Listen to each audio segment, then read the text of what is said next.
UFC 312 Strickland versus Duplessis 2 is this weekend. I'm going to give you my picks and predictions for the whole card. I'm 21-17 so far, went 7-4 last week. Not great on predictions so far this year, man. I just got to call a spade, but let's try and get in the win column here. I've just done a porous job, but I'll do better, I think. Right, guys? Starting off, and I'm going to say one thing about this card is it's fucking terrible. I can't believe that the UFC serves a shit on a platter and tries to call it soup, tell us to eat it. It's dumb. It's stupid, dude. I don't get it. Like, you get two fights that people give a shit about on the card. That's it. There's 4 ranked fighters in total on an entire fucking pay-per-view card. Just happens to be 2 title fights. One of them's a chick title fight. I don't get why the fuck they put this card together. This is just such a shit card. But we're going to start with the early prelim opener of Hyung-Sung Park versus Nijambargal Tunandembarel. However the fuck I'm supposed to try and pronounce that. Hyung-Sung Park is the favorite here, but I'm actually going to go with Tunandembarel, the underdog. Listen. I think Tunandembarel's fought better competition. Yes, Hyung-Sung Park, or Park Hyung-Sung, has won 2 fights back-to-back in the UFC. Against really bad competition, I'm going to be honest. It's against Shannon Ross and then Seung-Young Choi or something like that. He got knocked down by Seung-Young Choi. He also doesn't land like a ton of his strikes cleanly. When he was fighting Shannon Ross, like 30% of his strikes were leg kicks. Tunandembarel does a good job of like not getting hit, and he actually fought a good flyweight in Carlos Hernandez last time. It was a split decision. Granted, I think it was a Carlos Hernandez decision. That was the right way to go. It should have been pretty clear, 29-28 to me. But it's tougher competition. He did a good job defending the submissions. He struggled to get out of the dominant position, but Carlos Hernandez, he's got good cardio. And his grappling is better than I think Hyung-Sung Park's is. I think Hyung-Sung Park can latch up submissions, yes, but it's against lesser opponents, it's against guys that aren't that good, and I don't think Hyung-Sung Park has been battle-tested enough. I like the reach advantage for Tunandembarel here. Tunandembarel does have some power as well. I think he's going to be able to land some good, powerful shots, and I like his activity. Hyung-Sung Park hasn't been in the cage in almost a year now. And I think Tunandembarel is just, he's been ready for the, listen, he fought on the card in China. Yes, he lost to Carlos Hernandez, but that's much better competition than I've seen. And when you look at Carlos Hernandez fighting guys like Teira and having like decent scrambles with him at points in time. I know he did end up losing that fight, and I believe it was by submission, but like, he's fought Tatsuro Teira, who's one of the best in the division. So I'm going to go with Tunandembarel to get it done here. I think his striking is going to be better on the feet. I think he might even get a knockdown here from Hyung-Sung Park. Hyung-Sung Park has been knocked down in his UFC career already. And I think we might see just the damage on the feet come from Tunandembarel. So I'm going Tunandembarel. I think he's going to end up winning by a decision here, though. I think he's just going to have a damage-based decision, get it done to start it open. Underdog pick right off the bat. Moving on. Quaylen Salkild versus Anshul Jabli. I'm going Salkild. I think he's going to win by knockout. I like his striking. I like his counter grappling. And just overall, his offensive grappling is good too. I think Anshul Jabli's only got grappling. I think he's got no chin. I don't think he's got like heart in his fight. I'm going to go with Quaylen Salkild to win by a round 1 knockout. I think he's just going to catch him early. I think Anshul Jabli is going to have a lot of struggles with the takedowns, get defeated mentally, and then Quaylen Salkild's going to put it on him and end up winning with a TKO in the feet. I think it's going to happen in the first round, too. I think Salkild's really good, honestly. It's got a big reach, especially for a lightweight here. A 65 or 75-inch reach it's long. It's a good reach. I think he's just going to be able to land a lot better on the feet, land more damage on the feet, and I trust his grappling is better than Anshul Jabli's as well. I just think Anshul Jabli's terrible, honestly. Like, he's really bad. Now, there may be some stench that just knocks Quaylen Salkild out, but I'm going Quaylen Salkild. He's a legit prospect from Australia. They gave him a fight that they want him to win. I think the Australians are going to rep on this card. I really do. So I'm going to Quaylen Salkild over Anshul Jabli, round 1 KO. Moving on. Jonathan McAuliffe versus Kevin Jousset. I'm going Kevin Jousset. I don't think Micallef is that good. He can grapple, yes, but I think Kevin Jousset does a good job of at least getting the underhooks and defending the grappling. We saw he was able to defend some takedowns from Bryan Battle, which I think is very impressive. And yes, he did lose to Bryan Battle, but we know how good Bryan Battle is. We know the pace that he can put out there, and I don't think Jonathan Mikalev can do that. He doesn't put that same pace out there, and I think Kevin Jousset's kickboxing is so much better. He can be pretty patient, but he does a good job of blasting those low kicks, training with CKB out in New Zealand, and I think he's going to be able to use the low kicks to dictate a lot of this fight. Also mix it up with his Muay Thai striking. I think it's a good recipe to beat someone like Jonathan Mikalev. Mikalev just doesn't have much output. Like, he's just going to shoot a million takedowns. I think Kevin Jousset can stuff each of the takedowns and end up getting a win on the feet. I'm going TKO in round 2. I think this fight could be up against the fence for a little bit in round 1, but I don't think it actually ends up seeing the canvas. And I think that's where Kevin Jousset is just going to end up taking over, blasting low kicks in the first round, landing some good body shots. Mikalev comes off the stool in round 2 and just goes for the takedown, fails it once, and then Kevin Jousset is able to just absolutely piece him up, and we see Mikalev quit in the cage. So I'm going to go with Kevin Jousset to win by TKO in round 2. Moving on, Rong Zhu versus Cody Steele. A lot of people like Cody Steele, man. He's pretty good. If I remember, yeah, he got that KO over... Ooh, that was a good KO in the Contender Series. I do remember this. Oh, this was a great performance, dude. I remember being like, this kid's the real fucking deal. Cody Steele's really, really good, man. He is. I actually think Rong Zhu's very good, too, though. Listen, he's fought some tough competition, and he lost that fight against Chris Padilla, but he was winning. He had a lot of good moments in that fight. It's just Chris Padilla threw a perfect elbow that just shut the eye of Rong Zhu. And I get Rong Zhu hasn't had the most impressive UFC career, but when you watch him fight, like, the technique is there, the skill's there. He's very physically strong. He went on a great win streak to come back into the UFC. He just ran into a streaking Chris Padilla. Like, Chris Padilla is pretty damn good. I'm going to go with the underdog pick of Rong Zhu here. I think Cody Steele's very good. I do. I think Rong Zhu's literally younger than him, though. But I trust Rong Zhu's experience. Honestly, I do. Cody Steele's a beast. I really do like Cody Steele. But I think Rong Zhu's going to get this one done. I think he's going to get it done by decision. I think he's going to be able to outbox Cody Steele. I think he's going to be able to land some really good punches and combinations that start to get the attention of Cody Steele, and we might be able to see him break Cody Steele in the later rounds. So I'm going to go with Rong Zhu to win a decision here. I think he's going to get it done. I think he's going to be able to stop any takedown attempts, but if I see anyone grappling in this fight, it's going to be Rong Zhu, and I think that's going to give him the edge here. I'm going Rong Zhu to win a decision here. I'm picking another underdog, man. I'm going Rong Zhu, dude. I really like Cody Steele, too, dude. I think he's really good. I think this is a very tough matchup. I think Rong Zhu's one of those guys that is criminally underrated because of the way his record looks, like 6 losses and then a lot of them coming in the UFC. And I get his 25 wins are pretty stat-padded, but when I watch him in that cage, dude, like, he had a lot of success against Chris Padilla in that first round. He was having a lot of success until that elbow was landing, and he's got a pretty decent chin, so I'm going to go with Rong Zhu to win this fight. I think he's getting it done. I think he's winning a decision here. Moving on. Colby Thickness versus Alexandre Topuria. Colby Thickness is a plus 300 underdog, and I don't get why, because I actually don't think Alexandre Topuria is that good. I don't. I think he's fought a complete padded stat record.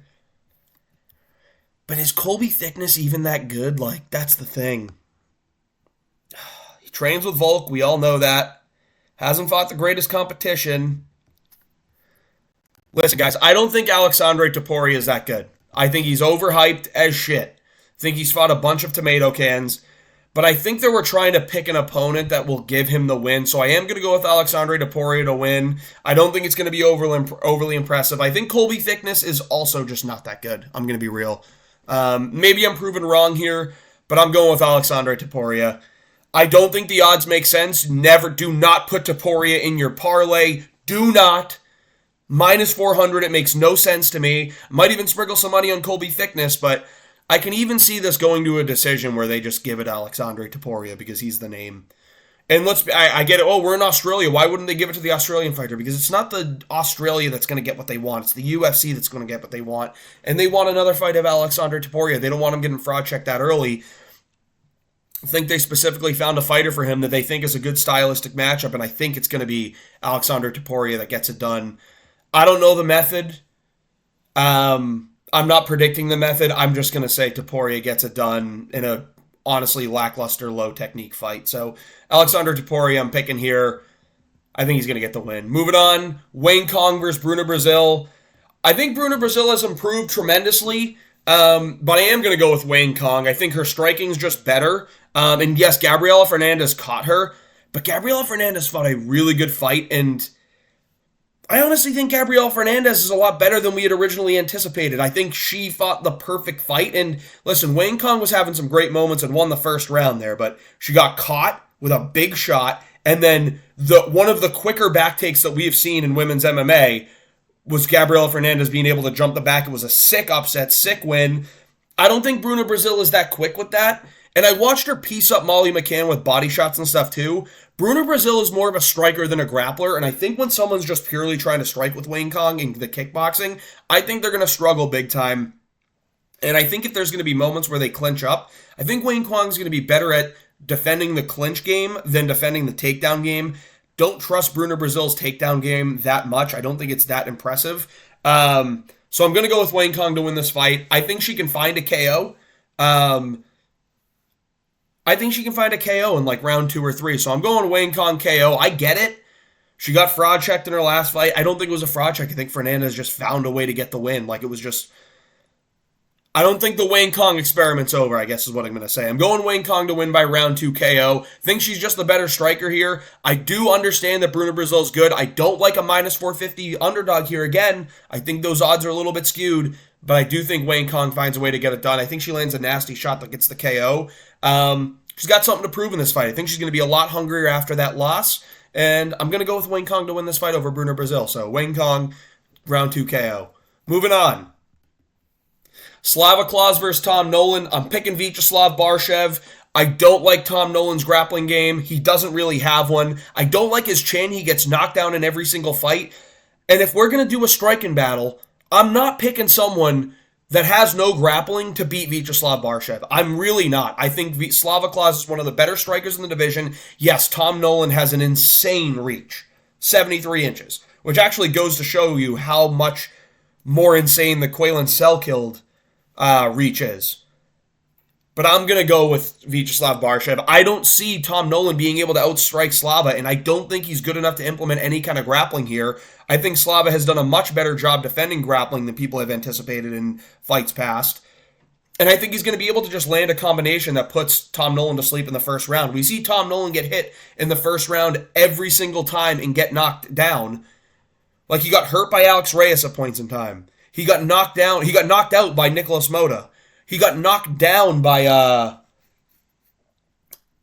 another fighter that he was fighting that wasn't that good. Let me see if I can get the name really quick.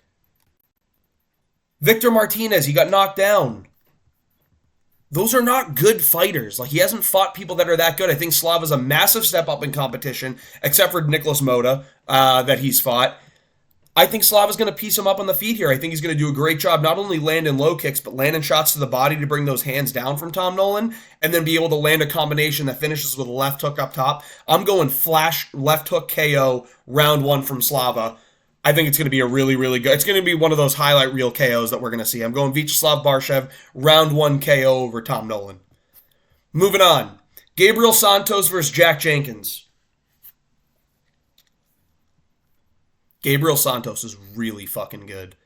He's really, really good at fighting, guys.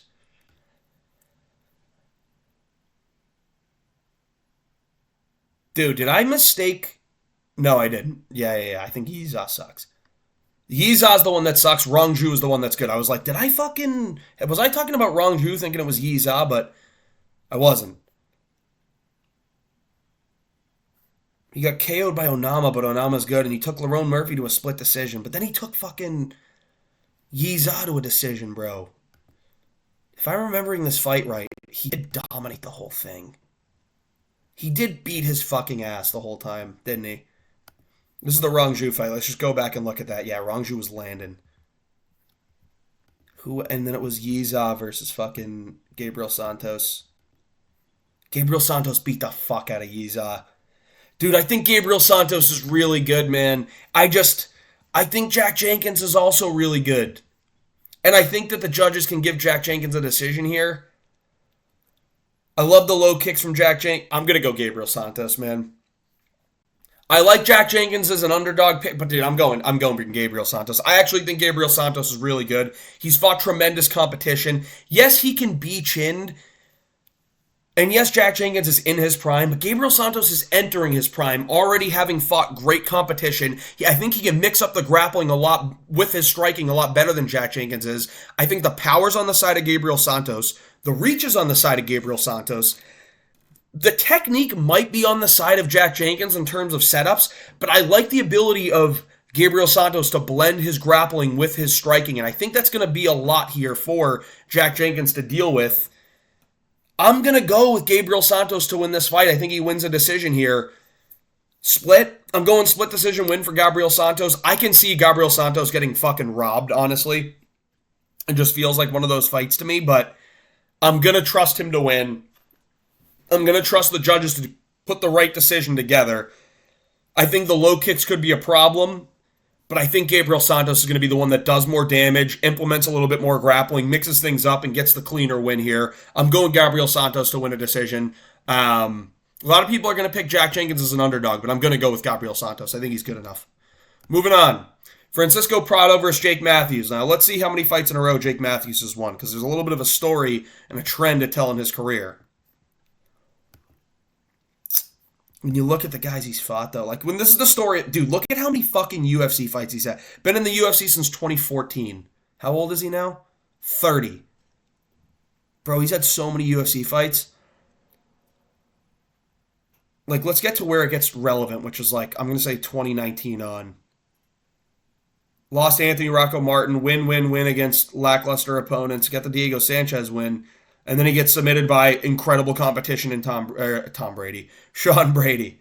Then he beats Andre Fialho by a KO, which was one of the greatest performances we've seen. Then he loses to Matthew Semmelsberger in a very debatable decision, if I remember correctly. He just didn't have the stuff that fight. Then he submits Darius Flowers, terrible competition. Then he loses a decision to Michael Morales, who's a very good fighter. Then he wins a clear decision against Phil Rowe. Now he's fighting Francisco Prado, who's decent. I like the volume of Francisco Prado, though, and the type of striking that he brings. He's just... I think Jake Matthews can do more in this fight in terms of mixing it up, and I'm going to pick... Dude, Prado's a live dog here. He really is. But being in Australia, I think Jake Matthews is going to have the crowd on his side. I think he's going to have a good camp going in. I think he's going to have a good weight cut, hopefully. He's 30 years old in his prime here. Prado's 22, still learning. He lost a dominant decision to Zell Huber, but just like... He also lost a decision to fucking Jamie Malarkey. Dude, I'm going to pick Jake Matthews. It's really... I think Jake Matthews is a lock. Honestly, fuck it. We're going Jake Matthews. I would not bet it. Minus 230 is a lot, again. And Prado's a live dog. He's actually pretty damn good. But I'm going to go with... Oh, here we go. Look at that. Fucking good old, like, it has to be one per prediction video. We're getting a lag here. But I'm going Jake Matthews. I think he wins this fight, and I think he's going to win a decision here. I think Prado's very hard to put away. But I think you're going to see great combinations landing from Jake Matthews. I think you're going to see moments where he's able to implement the grappling at the end of rounds, get the takedown to secure the rounds. I'm going Jake Matthews. He's going to have the experience. He's going to win a decision here. Moving on. Adolfo Bellato versus Jimmy Crute. I'm going Adolfo Bellato. I just don't know if Jimmy Crute really got what it takes. I think Jimmy Crute has great grappling. He doesn't have the chin for it. I think Rodolfo Bellato's much bigger, much stronger, more of a reach, and I think he's starting to find himself in a little bit of a groove here recently. He's riding some 4-fight win streak here. He got KO'd by Vitor Petrino, but Vitor Petrino does have kind of really good power. Just the technique's not fully there. Where Jimmy Crute doesn't really have the chin, and we're looking at Bellato knocking out guys like Potieria, who again has just faced a ton of killers. Talha, who's whatever. It's not the greatest competition, but I'm going to go. I think he's got just riding a good win streak here. I'm going Bellato. He's got the momentum. Crut's been out for a while now. Doesn't really have the chin. Bellato does have the power. I think he can defend takedowns pretty well. I'm going to go with Rodolfo Bellato to win this fight by knockout in round 2. Jimmy Crute maybe officially retires after this. I'm going Bellato by KO. Moving on. If it gets to the ground, that's where I see it being a problem against Jimmy Crute, but I just can't see it getting to the ground. Jimmy Crute's chin is always on the line. Like, he'll throw strikes, but he'll leave his chin right there to be countered by Bellato, and I don't think Jimmy Crute's knocking anybody out. I think he's either submitting you, taking you a decision, or getting knocked out. I think he's just going to get knocked out by Bellato here. So I'm going with Rodolfo Bellato, not to be mistaken with Gelato, which is what Justin Tafa's been eating all camp. I'm going with Taliesin Teixeira. I think Taliesin Teixeira is bigger, better. He's 6'7" with an 83-inch reach against a 6-foot Justin Tafa with a 74-inch reach who only throws a big looping left hand. I don't think Justin Tafa's good. I think Taliesin Teixeira is going to get this one done. I think he's just going to be able to land a crisp 1-2 down the middle to find the shot on Justin Tafa. I think we're going to see a knockout here. When was the last time... Justin Tafa lost a decision to Carl Williams, and I don't think Teixeira is going to be implementing the grappling. It's going to stay on the feet here, but, who are the... Tafa hasn't beaten anyone fucking good. He was losing to Austin Lane in this first fight, and then got a no contest, because it was an eye poke. Or was it a nut shot, or something like that. Then he knocks out Austin Lane, kudos, after he found out how he fights. Knocked out Parker Porter. Knocked out Harry Hunsaker. Yes, he knocked out the GOAT in Parker Porter, but, he's losing decisions to Jared Vandera. Lost to Carlos Felipe. He got knocked out by Jorgen De Castro. Dude, Tafa sucks, bro. He doesn't have anything in his game. I think Taliesin Teixeira brings more to the table, other than just one-punch knockout power. I think he's going to use his reach and his size to his advantage big time here. I think he's going to be more athletic and in shape in the cage. Maybe, because he's not always in shape. I'm going Taliesin Teixeira to win here, and I think he's going to find a KO. I think he's going to use the kick maybe to find it. I think he throws an up kick. I can see him throwing a fucking up kick that just flatlines Justin Tafa. I'm going Taliesin Teixeira just off the principle, but why the fuck is Justin Tafa coming off a loss in this fight on the feature fight of the main card of a fucking pay-per-view? Why? Oh, dude, he's an Australian marauder. Dude, I don't think anyone in Australia fucking cares to see him fight, if I'm being real. This guy channels the Moana spirit. Dude, what are we watching? A Disney movie? I don't give a fuck. Justin Tafa is still in the UFC as the feature fight on a pay-per-view, and Jairzinho Rozenstruik got cut for losing to Sergey Pavlovich. What are we talking about, dude? We lost a ranked heavyweight in Jairzinho Rozenstruik, so that way Justin Tafa can be the feature fight on the fucking pay-per-view? I don't get it, dude. I don't know what the Dana White and the UFC are doing with fucking heavyweight, bro. Jairzinho Rozenstruik sleeps Tafa in a round. And he's cut. Don't worry, we got the up-and-coming Taliesin Teixeira, who didn't look that good in the Contender Series, but I'm picking him to win because he's fighting Justin fucking Tafa, who I know is bad. I'm going Teixeira to win by KO. I fucking hate heavyweight, dude. This is so stupid. Fuck you, Dana White. Fucking asshole. Moving on. Weili Zhang versus Tatiana Suarez. A fight that actually matters a little bit. Everyone and their mother is picking Tatiana to out-grapple Zhang Weili here. And she does have better grappling, yes. And we've seen holes in the game of Zhang Weili in the past be exposed by the grappling when we saw Rose Namajunas get takedowns. But it's everyone's forgetting in her most recent fights, we saw Zhang Weili out-grapple Yan Xiaonan, who, yes, is a striker, but has good grappling. We saw Zhang Weili out-grapple her. We saw her out-grapple Amanda Lemos, who, yes, has power, but has good jiu-jitsu as well. We saw her submit Carlos Esparza, who has good wrestling. I think there is just a much bigger gap in the striking than there is in the grappling. So Weili Zhang is a much better striker than Tatiana Suarez, where Tatiana Suarez is just a little bit of a better grappler than Weili Zhang. And the odds have skewed to Tatiana Suarez, the age, They're a year apart. What about the ring rust? Tatiana Suarez is never in the octagon. She's gonna have ring rust in the first round or two. Weili Zhang is a tough puzzle to figure out. She comes with multiple different strikes from multiple different angles. She's also improved tremendously in her wrestling. Every single fight, her wrestling and her grappling has got significantly better. I think that Tatiana's going to struggle in this fight. I'm going with Weili Zhang. I think she finds a knockout in round 3 here.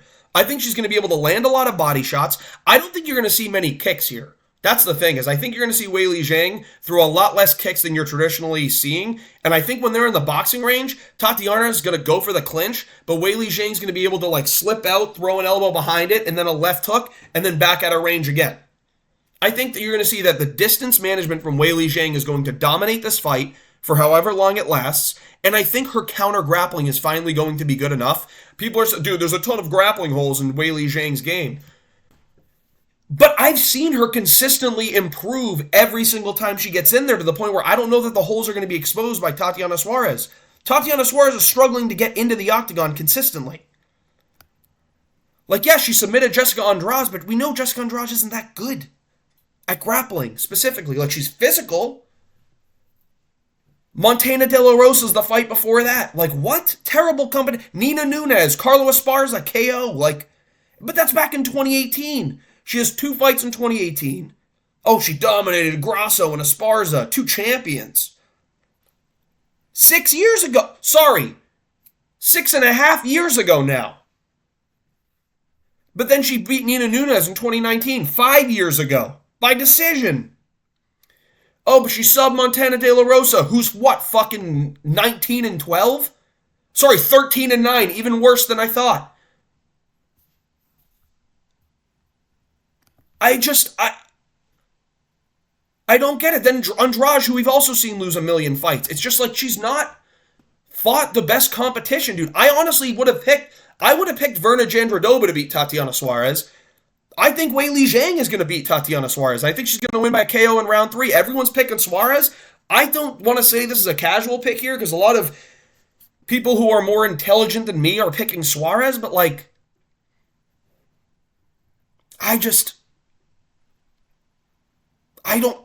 when I'm watching these fights with Weili Zhang, I'm seeing her consistently get better in the grappling. She's dominating the grappling positions more and more each fight. And she's using grappling to win fights. Everyone's saying, like, dude, her grappling's improving and her striking is what's actually going down. But she still has that night and day better than Tatiana Suarez. But I'm also seeing people say, oh, well, the reason she's going to lose is because of her grappling. But her grappling is tremendously improving, so I don't get it. I'm picking Weili Zhang. I think she's able to defend a lot of these takedowns. She may have moments where she's taken to the ground and it looks dicey for a couple minutes. But I think she's also going to have a lot of those moments where, oh my God, she got back to her feet. Then the second takedown comes. She got back to her feet again. Oh, Tatiana Suarez is mentally breaking a little bit here. Oh, we're really starting to see that Tatiana has nothing in the striking for anybody. I get it, dude. Tatiana Suarez is hot. If it goes to decision, I can see them just giving it to her based off the fact that she's hot and they want a new champion for new matchups. But are you really going to rely on someone that can't find herself to get in the cage enough? I'm going Weili Zhang. I think she gets it done. I think she wins a round 3 KO. I think round 1 is dicey. I think round 2 gets dominant. And I think round 3 she finds the finish. I'm going Weili Zhang round 3 KO. Outclassing her on the feet by the end of round 1, 2, and 3. Moving on. Dricus versus Sean Strickland. I'm going Dricus. I think Sean Strickland's going to have a good fight. I think this is going to be another good fight, but I think Dricus is going to win. I'm going to pick him to win a decision. I think Sean Strickland's very difficult to submit. I think he's very difficult to KO. But when I look at this fight, I look at game planning, and I'm sure Sean Strickland's done a great job of game planning, but I don't see him bringing anything new to the table in any of his fights. I think he's going to throw that teep. I think he's going to throw it more than he did in the first fight, and that's where he was winning rounds, is like, when we look at this fight, you guys know I said this a lot. I think Strickland won the first fight. I think it was razor close. I think you can give round 2 to Dricus, but I think round 1 was clear Strickland. Round 5 was clear Strickland. Round 3 was clear DDP. Round 3 was DDP, but it was closer. Round 2 was a coin flip that I give to Strickland, but I can understand where DDP gets it. He's on the front foot the whole time. He did implement the grappling, and he did land some good shots. The The visuals was Sean Strickland fading a little bit in round 2, was getting a little distraught. But Strickland knows how to beat DDP. He knows how to stop his blitz, but DDP brings more to the table in terms of the grappling, the kicks, different kinds of weapons. I can see him making different kinds of adjustments and bringing new things to the table that Sean Strickland hasn't necessarily prepared for. Whereas I know when he's trying to defend things from Sean Strickland, he's going to be looking to defend that teep. I'm sure he knows that Strickland's going to use that a lot more. He's going to be looking to defend that jab and stop it from dictating the fight. I think DDP is one of the best game planners in all of MMA. Along with Bilal Muhammad, I think Bilal's very good at game planning as well. But I think DDP may be the best game planner in all of MMA. I think he's going to use that when he switches southpaw, he's going to use that rear question mark kick. Or when he's orthodox, he's going to use the front leg question mark kick. So it's that left leg's going to be big for him there. I don't think he's going to waste his time throwing a million leg kicks and not landing them. I think he's going to shoot a lot. I think he's going to throw a lot. I think he's going to miss a lot too, but I do think he's going to do enough to get the decision where he's doing. I think Strickland, Dricus is a harder puzzle to figure out than Sean Strickland is to me. And I don't see Strickland of bringing more weapons to his game to win the fight. I see him finding new ways to shut down what Dricus has been able to do, but I don't think Sean's going to bring anything new that Dricus is going to have to be like, oh, I haven't seen this before. I can't really figure it out. Because Dricus will lose that first round just so he can say, all right, I downloaded all the information. Here's what I'm going to do to mix things up and beat it. Here's the new things I'm bringing to the table in round 2, 3, 4 that is going to help me win this fight. He's going to make adjustments in the fight where Strickland can make adjustments in the fight, but he'll only do it defensively. He will not do it offensively. So he'll try and find ways to stop what Dricus is doing. But Dricus will have brought new things that'll make it more difficult for Strickland to do that than it will be for Dricus to do that, if you get what I'm saying. Dricus knows what he's got to stop to win this fight. He's got to constantly be going forward. He's got to make sure he can defend the jab and anything coming off the jab, because Strickland's not going to throw a straight 2 down the pipe without the jab behind it. He's not going to throw a straight uppercut and then a left hook behind it. He's going to throw a jab 2, jab, jab, jab 2, jab, jab right hook, jab uppercut if he wants to throw one. Because I'm seeing Strickland start to throw different strikes in his training, but it's never anything that's not behind the jab, and I think Dricus is going to look to counter that jab most of the fight, and I think he's going to make sure that that teep isn't bothering him. I think he knows that Strickland's going to want to use that teep more when he was winning the rounds and winning the fight in the first fight they had. It was when the teep was kind of dominant, the jab and the teep were working together, where Dricus is going to know, all right, dude, I can't let that teep get involved, because just the jab, I'll kind of figure it out. But when you throw the teep involved in there, it's kind of stopping me in my tracks and helping Strickland keep that jab distance and the boxing distance that he wants, where Dricus is going to want to get all the way in or be at kicking range. So I'm going to go with Dricus to win a decision based off of him being a better game planner and him having more for Strickland to figure out than Strickland has for him to figure out. I'm going DDP by decision. Think it's going to be another razor close fight. I think it's going to be another one where no matter who wins, you're going to have people calling robbery. But I think it's going to be a good fight. I think Dricus is going to get it done. And I think that if the UFC sees another close fight, they get the decisions that they want, I think they'd rather have DDP win so that way they can say, Hamzat, you're in, rather than have everyone cry for a trilogy, because we actually think DDP won this fight and we think Strickland won the first fight, and you guys have got the decisions wrong both times. We need a trilogy. They don't want the trilogy talk. And I get you can do a Imavov versus Hamzat Chimaev in the meantime, but the UFC doesn't want that. I'm telling you, the UFC wants Chimaev fighting for the title next, not potentially losing to anybody else. Now, I think Chimaev would beat Nasruddin Imavov. I want to say that clearly. But they don't even want to take that chance. They want Hamzat in a title fight because that is what is going to sell immediately. Hamzat's hype is all there after submitting Whittaker in round 1. Having Hamzat in a title fight is going to be one of the most anticipated fights of the year, kind of like when it was Ilya and Max. Kind of like Pereira and Ankalaev is going to be. Kind of like Aspinall and Jones is going to be. They have another super anticipated matchup in Hamzat Chimaev versus whoever wins this fight, which I believe will be DDP. So if DDP beats Strickland again, it's now him beating Strickland twice. Beating Strickland twice, submitting Israel Adesanya, knocking out Robert Whittaker, and it's like, dude, who the fuck's going to beat this guy? Oh, we have the guy Hamzat Chimaev that everyone has thought is going to be champion since 2020. That's the one that's going to build hype. So if it gets to be that close, the UFC always get what they want. It's going to be DDP. I'm going to pick DDP to win by decision. These are the picks and predictions. I hope you enjoyed the video. If you did, please like and subscribe. It's going to be an interesting card, man. I think this card is dog shit. I think the UFC put together an awful card, but as far as the main event goes, it's a good main event. It's a decent co-main event. And granted, this is a bettable card. As shitty as the card is, it's bettable. I think I'm going to nail picks this week. Hope you enjoyed the video again. Please like and subscribe. It means a lot.